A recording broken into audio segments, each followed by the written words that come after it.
In 1927, in an age where the world's movie industry was monopolized by silent films, the world's first feature-length talking movie, The Jazz Singer, opened and became news all across America. Kate was a silent film organ accompanist, someone who was hired by movie theaters to play melodies to go along with these silent films. Sometimes using sheet music, sometimes improvising to suit the images. Kate had improvised all sorts of music, sometimes matching the type of audience or the day's weather, providing the best possible melody for each situation. However, that year, the silent movie era came to an end. The movie theater that employed Kate was showing The Jazz Singer, and it caused such a commotion that there were lines for several days before the screening. Kate was there too, in the milling crowd. It wasn't because she was looking forward to the talkie system, or to the songs from the film's lead, Al Jolson. It was because, if these talkies became popular, she and others like her would lose their jobs. Kate thought that, in the end, recorded music wouldn't be able to hold a candle to live sound. She thought it could never beat the sound of their performances. She went to the theater to scoff at it, to clear away her own unease. She took a seat and quietly waited for the movie to begin.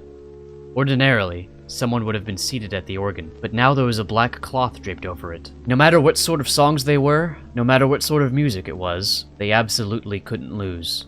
They couldn't afford to. Then, the movie began. What sort of music would play? Would it begin with a song instead? However, even when the picture started to move, there was absolutely no sound. Had there been a malfunction? The moment she thought this, the lead actor, Al Jolson, appeared on screen. So it would be a song. As Kate listened closely, with undisguised hostility, the first sound echoed through the theater. It came from the audience on the screen, and it was the noise of a storm of applause. The next thing she knew, Kate was crying. They got us.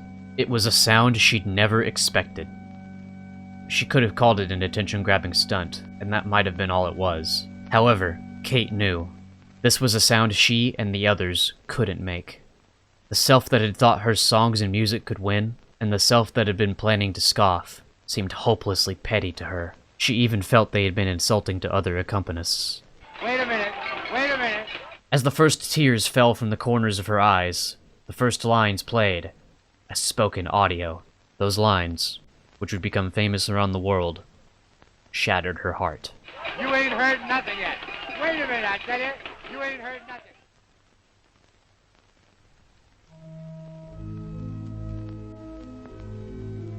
She didn't remember much of what happened after that. Lots of the subsequent lines were written intertitles anyway, but as far as Kate was concerned, this was trivial, and the audience seemed moved by Jolson's songs. Movie theaters across the country scrambled to show, and keep on showing, movies with the talkie system, and films that had been created to be silent were hastily converted into talking movies. Like the others, she wound up unemployed, and she drifted through various jobs. One day, a strange man approached her. He didn't say anything, and his bearing marked him as someone who was clearly not an honest citizen. At first, she had no idea what he wanted to say, but then, quietly, he spoke. "What movie theater do I need to go to hear you play now? At the movies they show these days, you can't see the performers' faces, so I can't tell who's who." Initially, she thought he was teasing her, but this odd man said he'd always come to the theater because he'd wanted to hear her play. He said nothing else, staying thoroughly reticent. Before long, she found out that he was one of the Gandor family's bosses, and she gradually started to take an interest in the way he lived. As Kate learned about this man called Keith, and the world he inhabited, she began to think she'd like to play music for him. After all, he was practically a silent movie himself.